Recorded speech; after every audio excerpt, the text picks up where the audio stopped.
Do you ever feel like life is meaningless? Well, you're in luck because so does the Bible. It turns out the Bible says everything is meaningless. And today, we're going to take a look at exactly what that means. This is the Existential Stoic podcast. I'm Randy. That's Danny. What's going on, Danny?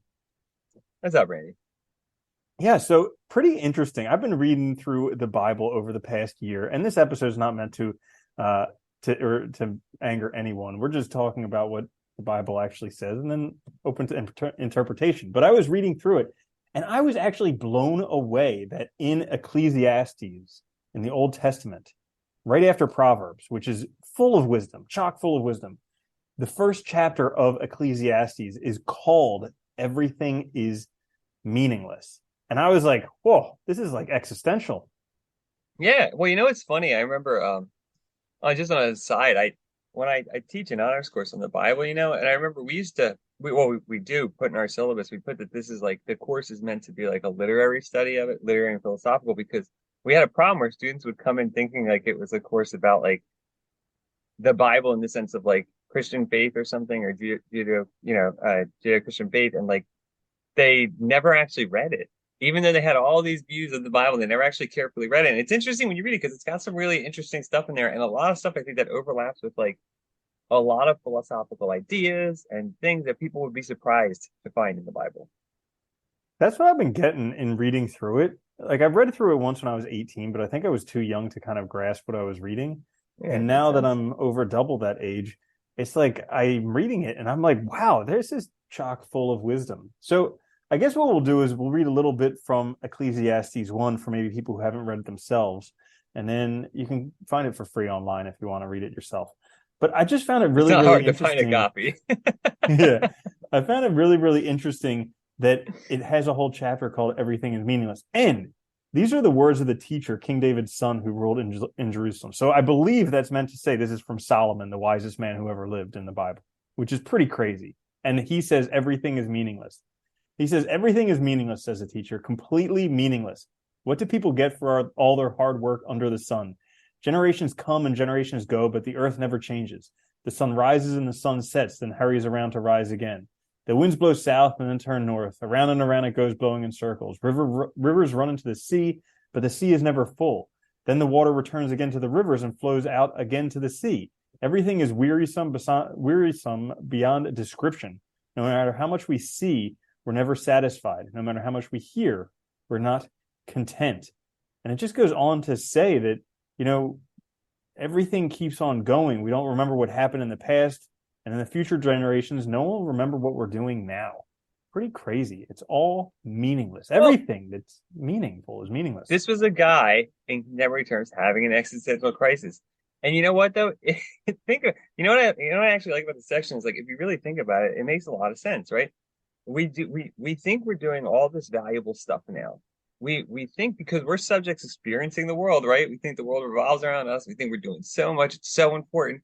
And the reality is we're gonna die and eventually it'll all be forgotten. Sure, some people might be remembered, but how they're remembered is going to be heavily dictated by the people writing that story later on and the pieces that they want to highlight, right? It's going to be a very, sketchy kind of remembrance. It's not going to be like your life's remembered verbatim or anything. And I think this is, something a lot of people do struggle with, that we go to work every day. We do all these things. We're trying to build a life. We're trying to do all this. And for what? What does it amount to? Yeah. I think it's really interesting how towards the end of that he said, in future generations we're all going to die and no one's going to remember. It Yeah. sounded very, very much like Meditations by Marcus Aurelius.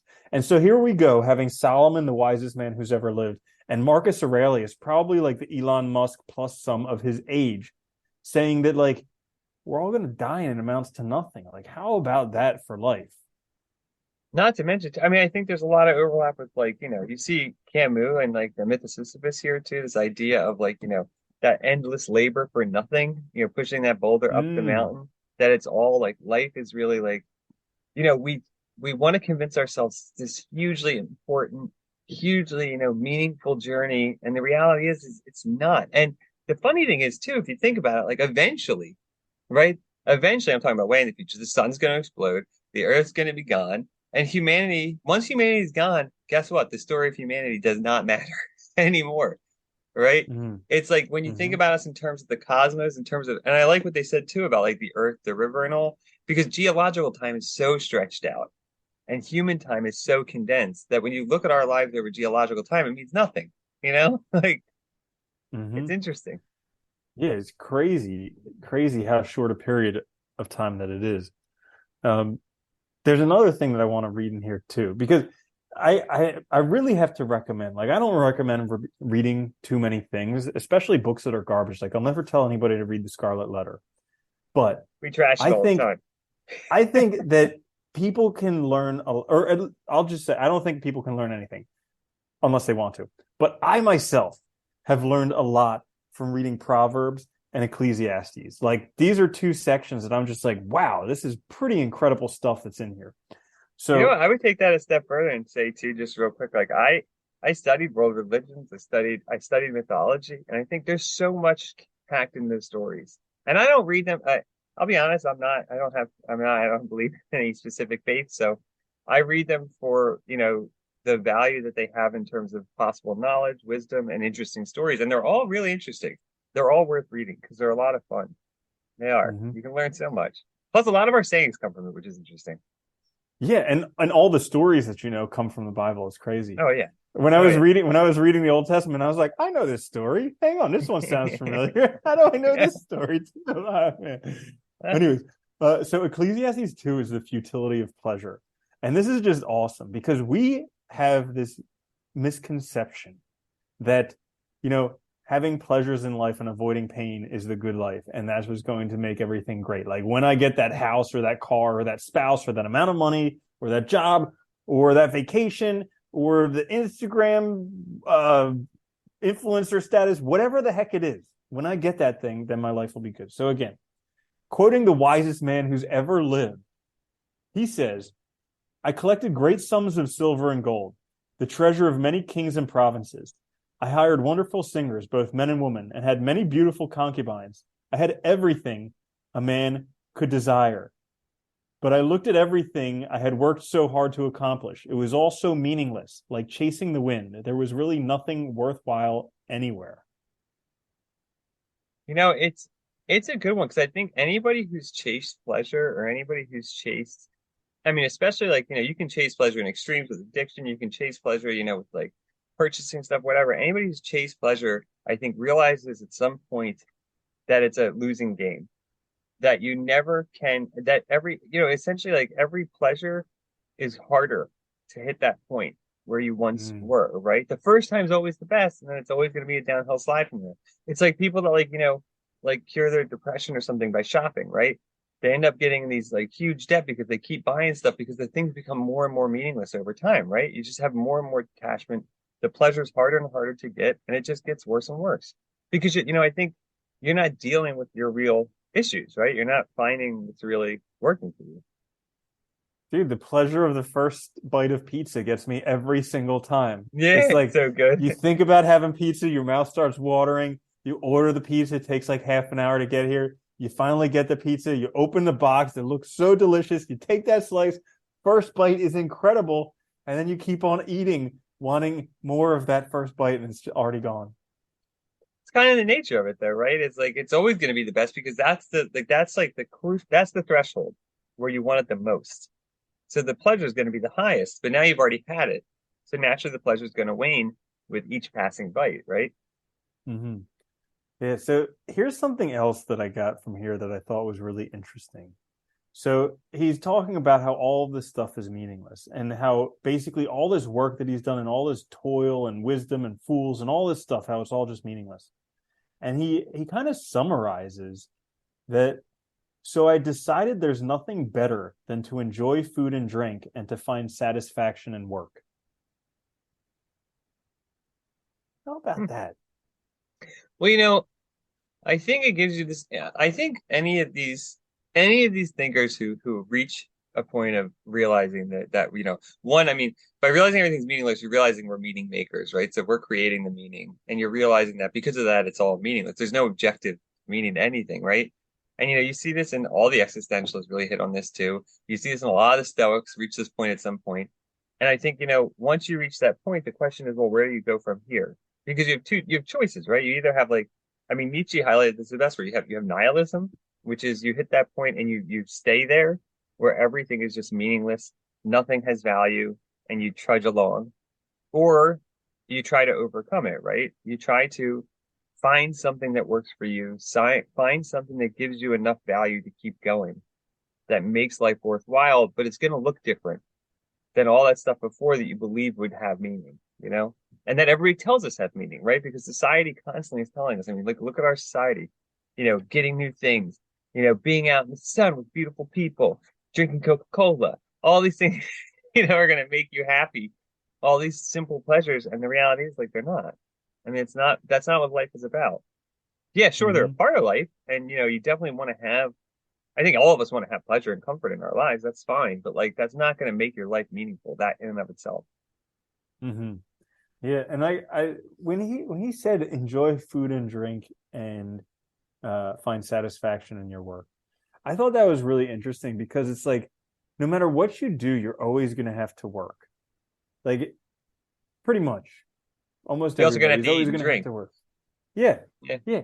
And so like eating and drinking is something you're going to have to do every day.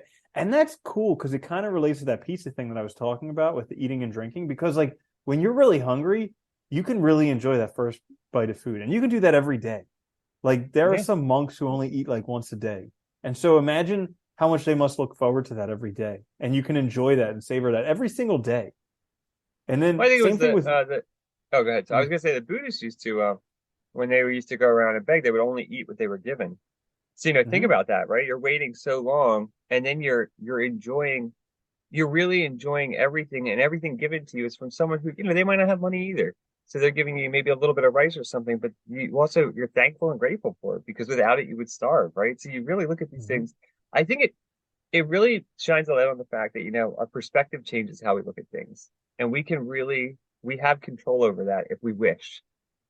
We can let ourselves slide into like the false meanings and false values and things that society kind of throws at us, or we can really like look at things, I think, more honestly and see that we have some control over the meaning of things, and then start to really like, embrace what's really valuable for us. Yeah. mhm. Yeah, and also with the work thing, because we're going to spend the majority of our waking hours of our life working. And it's like, do you, I'm always shocked when people hate their jobs. Like I granted, I hated my job for a while, but I was also actively changing my career. So like that's one thing to hate your job and use it as motivation to get out of it. But the You're people using who've it been as, yeah, doing the it's a same stepping thing for stone. yeah, people Yeah. who've been So, doing the same thing for 20 years and hate every aspect of it, and it's just like, why are you wasting all of your life doing this? well, I think this is it, right? Is that, if everything's meaningless, it's also recognizing our control and our effective power as agents to change things, right?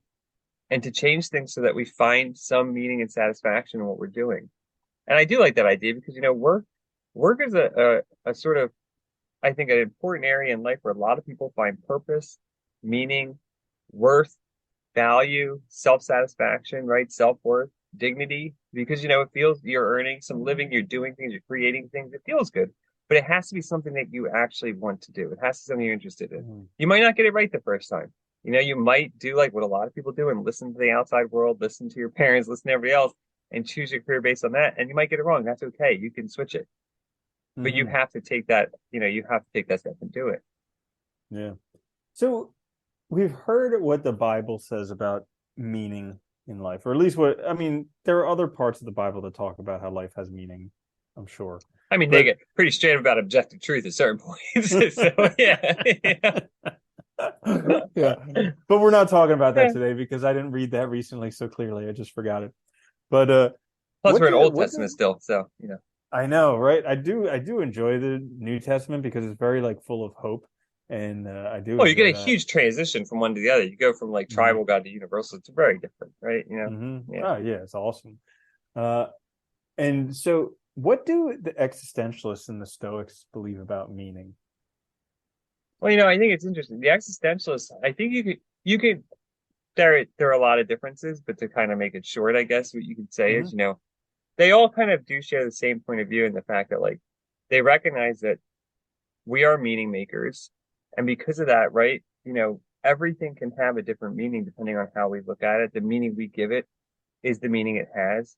There was actually, who was it? It was a pre-Socratic, or no, a sophist, Pythagoras, I think. No, maybe. He said, forget the name now, but he said, man is the measure of all things, of things that are, that they are, of things that are not, that they are not, right? That idea that like we measure everything, we evaluate everything, we assign value. And that goes both ways. But once you realize that, you realize that all of this is a construct, right? Like society could be totally different. Our values could be totally different. That's fine. So once you realize that there is no objective truth, so it's up to us to assign value. And then so it's up to each individual. This is where authenticity comes in, right? It's up to each individual to find the authentic life. Which life has the most meaning, the most value for that person? And it might be different for each of us in different ways. And I always like that because I think like it frees us up to live our best life, to pursue what really interests us, and to be strong enough to be unique, to stand outside the crowd, to not conform. Because I think a lot of people lose themselves in trying to conform with others, chasing the Joneses, doing all that, and they live their life doing that, and they're unhappy and miserable because they've never actually assigned value themselves. You know? Mhm. Yeah, that's a good point. Because I was going to ask, like, I'm sure there are some people listening who are like, yeah, but it's not up to me. Like the society makes the meaning of the world, and I have to follow that. And it's like, well, maybe that's true, but maybe thinking that you have But to follow it isn't there's also true. cases of people, absolutely going against the societal values and trying to change the whole system. I mean, yes, it's hard. Look at Martin Luther King. Look at like, people like that, who tried to recognize something wrong and tried to shift the whole thing, right? Because they saw that there was something wrong with how we treated each other or something. I think, that's a big part of it, is kind of moving beyond the superficial and trying to see what really matters to you. What, I think Kierkegaard said, he said the most important, this is not verbatim, he said like the most important thing I need to do is find the idea for which I'm willing to live or die. Mhm. And what is that thing that's going to give my life meaning, that I'm willing to live or die for, that like is the center of my reality, that gives me purpose. Nietzsche, I Mhm. think he leaned heavily into like personal achievements, right? Like work, essentially, like finding some project that really validates your existence, that really makes existence worthwhile, that you feel like you have to do, right? For him, that was getting out, his philosophy and stuff. And I think you see kind of something similar in the Stoics, right? Whereas, eudaimonia is achieved through virtue and through, realizing our character. And that for them is the meaning of life, right? Is achieving that. So it's not about all this like pleasures, all these little things. Like Marcus Aurelius is a great example. He could have had anything. He was like the top of the pyramid, right? I mean, of the Roman Empire. So he could have had whatever he wanted, yet he was pretty humble. He was on the front lines with his soul. I mean, he went out in battle and stuff. He thought about death all the time because he realized like none of that stuff matters at the end. You're not going to take, you can have those experiences, but you're not going to take all that crap with you to the grave. And all those Mhm. pleasures are fleeting. So what really is going to matter, what really matters to you long term, or what really matters to you in terms of like, your self-worth. Yeah. Mhm. Yeah, that is very interesting. Hmm. That's a lot to digest. Yeah, it is. I just said a lot. Hmm. Yeah, definitely. I think, I mean, Oh, honestly, oh, go ahead. Yeah. so when you were talking, I was thinking that like just the meaning that we associate with pleasure and pain. Because on a very, very base Oh, level, yeah. I was thinking that like with pleasure, I associate wanting more. And with pain, I associate avoiding it at all costs. But like oftentimes it's counterintuitive that I should be kind of going towards pain and I should be kind of avoiding pleasure. Because like a lot of, especially these instantaneous, like instant gratification type pleasures, these ones are really dangerous. And the pains that I feel right now, a lot of times are kind of good.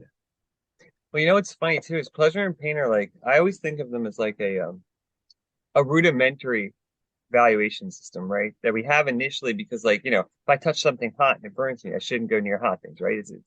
That pain is a recognition Hmm. that that's bad, right? Yeah. But, we can also be conditioned to think of things as painful that are actually good for us.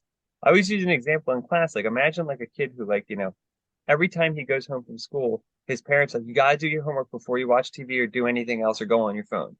So homework becomes a chore and a pain before the pleasure of TV and phone. And so what happens is learning becomes painful. Any type of Mm. work like that becomes painful, and what's seen as the reward is, just staring at the TV, playing on your phone, right? And if you think about that, so you can be conditioned to feel that way, or you can be conditioned to feel that, learning is fun, it's exciting, it's good for you, it's healthy, right? It's challenging, true, but like, not a bad thing. I think this is also where like Nietzsche talks a lot about, flipping our view of suffering. Instead of looking at it as something bad, looking at it as a way to overcome ourselves, to grow, you know. Could you imagine if the kid got home and the parents were like, now you got to watch your TV and play on your phone before you can do your homework. Yeah, And then right. and he's like, oh, sure, I'm playing video games. Come on.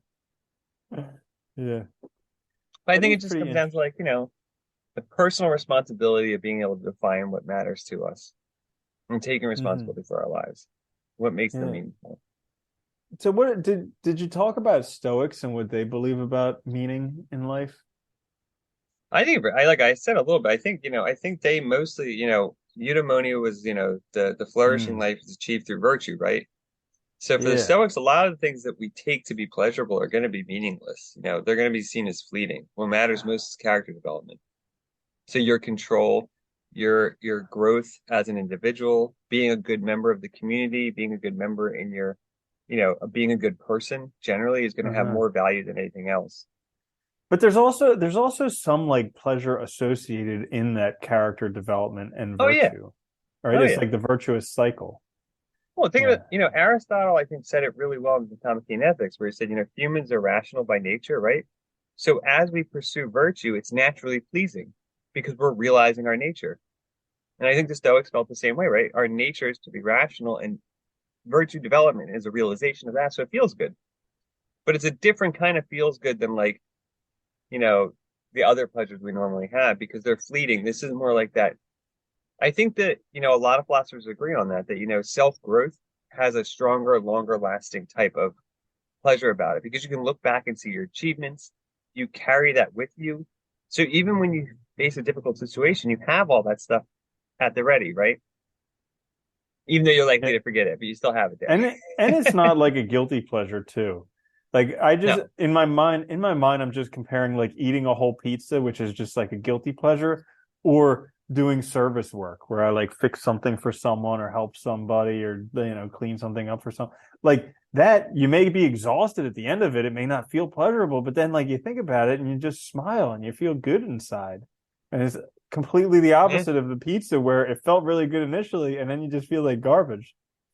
Well, I think this is the thing, right? It's like, and I think that might have been part of what he's trying to say in the Bible section too, which is, society, we're taught all these simple things are pleasurable, all these things have meaning, but in the reality, they don't. And like, are we chasing the wrong thing? Are we chasing our tails instead of actually chasing what really does matter? Real growth, a better community, better lives, better selves, I mean, that might be really what we should be after. And it's Hmm. hard. It is hard because you're kind of like, the simple thing, it's so much easier to kind of like just like veg out and do nothing and Or complain, to right? And not take responsibility for things. Like it's so much easier to yeah, do that. or to believe the teenage multimillionaire or something that like that's what it's all about because they buy a Yeah. freaking Bugatti before they even get their driver's license. Like it's like, oh man, if only that happened, my life would be awesome. And it's like, Yeah. Justin What Bieber if was pretty depressed. yeah. It might be, it might not. But that's the problem though. It might not. It depends, really, You have so Hmm. many, and I think it's funny because I think some of the people like you see all these people who have all this money and stuff, and I think the ones that are probably really happy are the ones you don't see all the time. The ones that aren't always in the news, because they're the ones that don't have problems. They're the ones that are living their life and probably find things that they enjoy. Hmm. Yeah, because I can't imagine that. I don't know. I, I don't think there are that many happy celebrities. Doesn't it No. doesn't seem like there are. Like even There's oh, definitely some, but I think, yeah. I read this book that it was called Maybe You Should Talk to Someone. Really good book about like a therapist goes sees a therapist and writes about it. It's a really good book. But she was talking about how like one time she she like Facebook stalked one of her clients. And it was crazy because her client was like falling apart in therapy, like absolute mess. But her social media profile looked like she was the most powerful person on the planet. And she's Yeah. like, this should just be a lesson to anybody who thinks that anything online, any image online is actually a real representation of their life, because this person is literally falling apart, but everything online makes it look like their life is amazing. Well, maybe that's the other lesson here, right? Is that tendency to want to present to the world this image that I'm doing better than everybody else, that my life's perfect. There's a certain sort of like, denial in reality there, right? And a certain sort of like desire to like you don't want anybody else in, and then you're not going to let anybody in. So, I think there is that. Yeah. It's a Denial is curated view, not right? just a river in Egypt, so they say. Yeah. Yeah. That's a good one. Oh, you know what else I got? Okay, so we're going to get off topic just because a whole That's bunch all of right. stuff I want We to always talk do. about with you, anyways. So it was going through in there the 5 stages of grief, and granted, they're not applicable for like real grief because this was just done in a study with grief as to your own death. But it has a Did you know denial. where those? Do you know where those 5 stages came from? They came from some Elizabeth nurse who studied. Kubler-Ross, she was Yeah, studying yeah, yeah, there people you who go. were dying and accepting their Yeah, own death, their own mortality. yeah, yeah, So like, yeah. but it gets applied to like all types of grief, and people are like, somebody else died. You got to use these 5 stages, and it's like, well, maybe not. Maybe it doesn't work for that because you're not dying; they are. Well, at least you're not dying immediately. So Yeah, anyway, they're dying right now. Yeah. yeah. So here's something that I got, just a little like illumination moment. It has like denial and bargaining and all these other things. But the last one is acceptance. But the second to last one is depression. And this hit me because many times in life I have been considered depressed. And it always came right before things turned around. Like it didn't feel like it because sometimes the depression lasted for months and it just sucked. But it was always like Yeah. right before things turned around. And maybe there was some acceptance there. But I was like, huh, that's like the penultimate step in dealing with grief. And it's like in my life, in my experience at least, that's been like the moment right before everything turns around. So could be It's funny though. interesting. Been diagnosed depressed many times, and I think to an extent you're right, right? Because I think depression is also an indication that you've hit that point where a change is going to happen or where a change is necessary, and your options are to turn back and go backwards or go forwards, right? And I think that's kind of what it is. Like that's like kind of realizing everything's meaningless. You've realized the truth of this construct. And now you have to face the reality. Do I go to nihilism? Do I stay there? Do I backtrack and pretend like everything's okay and deny it? Or do I try to find some other way? Do I serve my own values? Do I find what matters to me most and live a life that's of value to me? I think that's kind of it. Mm-hmm. Yeah. Yeah, I'm so happy that there are so many good books. It's It's helpful, isn't it? such a Yeah. delight, right? I can't even imagine not Well, reading. you It know what I love about, but it teaches you too that I think, it's so easy to think that our experiences are so unique and that this never happened to anybody else. They've never been a victim like me. They've never been depressed like me. They never had this experience. They've never had relationships like me. But books are a great way to realize that no, you're probably pretty standard along human experience, right? Like a lot of people want this. If you just talk to somebody else, you'd realize it. Mhm. I think that's what's great about books. And you can talk to other people through books too. I think that's the other nice thing. You don't have to necessarily you talk to somebody. You are interacting with a person through them. Okay, so here's another shocking thing that I wanted to go over with you. So we idolize these celebrities. Like a few weeks ago, I was talking about how I watched the Mr. Rogers movie with Tom Hanks, and like it Yeah. makes him into a saint, you know? And so like it's very easy to idolize these people that we see one aspect of their life. But Oh like yeah. I'm reading his biography, and so like it turns out that he was colorblind, which like sucks. Okay? So like you miss that whole aspect of life. But then here's another thing. Like he was never in his whole entire adult life he wore contacts. He was never able to put them in or take them out himself. Like could you imagine? Could you Uh, imagine Like having someone else put contacts in your eyes and take them out of your eyes every day for your life. Like, yes, he was a saint in many areas, or maybe not a saint, but like, yes, he was very patient with children and he was very good into children's He's a development. good person in a lot of ways. Yeah, yeah. Yeah, but like everybody has their flaws. But this is the thing about history, right? Is that we tend to gloss over all of that. And we tend to portray people in one way and hyperinflate that until they like he looks like a saint, right? Instead of looking at, and I think this is one of the biggest flaws we do. We make people out to be more than a person rather than keeping them a human being. I mean, look at like, when people talk about like the founders of America, they always make them out to be these like superhero-esque figure. You They were think of all George people. Washington on the front of that Yeah, boat with like, yeah, leading the people across that little river or whatever. And it's yeah. like they did do that. That's great. And they did a lot of great things, but they also were people. They did a lot of terrible things. They also did a lot of things that were probably questionable. They also had a lot of struggles. But we make it out like they lived these lives where they had no burdens. And I think that's one of the reasons why I love Marcus Aurelius' meditations, because he's honest about it, at least within that meditations, about his personal struggles, and it makes him very human. And I think this is our biggest challenge. Like, because you look at celebrities, we dehumanize them.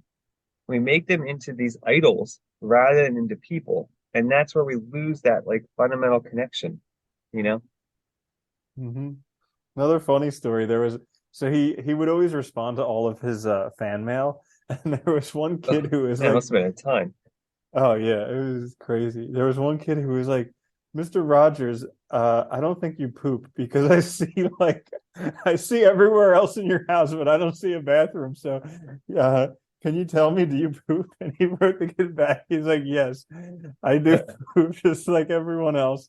You know, not everything you see, or like, yeah, it was funny. Oh, it's a TV show, right? But Yeah, kids think that's his like real house, which is funny too. mm-hmm. But this is it. Yeah, I think it's funny. Like a part of us never loses that like childhood like imagination where we just accept things. Like when you're young, it's easy to accept Santa Claus. It's easy to accept Mr. You just accept these things because you see them and you don't question it. And then you get older, you question it. But then there's part of us that still doesn't question things. I think, and that's the other problem. Like you have to keep examining life. You have to mm-hmm. keep like active in that respect too. Mm-hmm. Yeah. So everything is meaningless. I guess the last thing that we could do for people that could be helpful is what do you do when you feel like everything is meaningless, aside from calling suicide prevention hotline? If it's that far, yeah, definitely call that. Hmm. I would say, I would say stay active in questioning because that's a way that you find new meaning. That's a way that you uncover new truths in the world. And that's a way that you constantly reaffirm meaning, not these super. I think when we get lazy and we don't question the world, that's when that horrible cliff of meaninglessness can arrive. Because Mm. we live in a cave, like take the allegory of the cave, right? You're stuck in that cave. All of a sudden, somebody breaks down the wall, and everything falls apart all at once. Whereas if you stay active and you keep questioning, you're constantly challenging that. You're constantly pushing the boundary further out. So Hmm. there's always new things to discover. You're never letting yourself get complacent. That's a good one. And going on from that, I would say like stay active in terms of get some exercise, even if it's just Yeah, a that's brisk also good. walk outside. Spend time in nature because nature is like infinite in its like variety and everything. Whereas like we feel like there's infinite stuff on the internet, but it's really all just all the same over and over again. And then like you said, with like exploring new things, the whole explore exploit paradox, like Yeah. it's very easy. I'm guilty as anyone of getting stuck in this comfortable thing of things that I already know about and just doing them over and over and over again.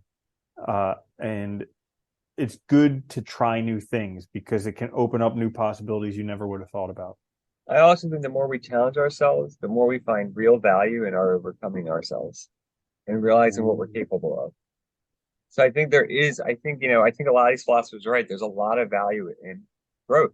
There just is. It can be anything. It could be, exercising and pushing yourself in that way. It could be, solving new problems. It could be taking on new endeavors, just new experiences in general, traveling if you've never traveled, whatever. It could be anything. But proving to yourself that you can do it, you know, Mm-hmm. showing yourself that you're possible. Even just, practicing. Like If you find yourself not being very patient, be patient, try to be patient, stuff like that. Just showing yourself that Hmm. you can and not letting yourself get complacent. So I always find Yeah. that that's one of the worst things. Whenever I feel depressed, I also get lethargic, and I don't want to do things. And I find that combination is dangerous. Hmm.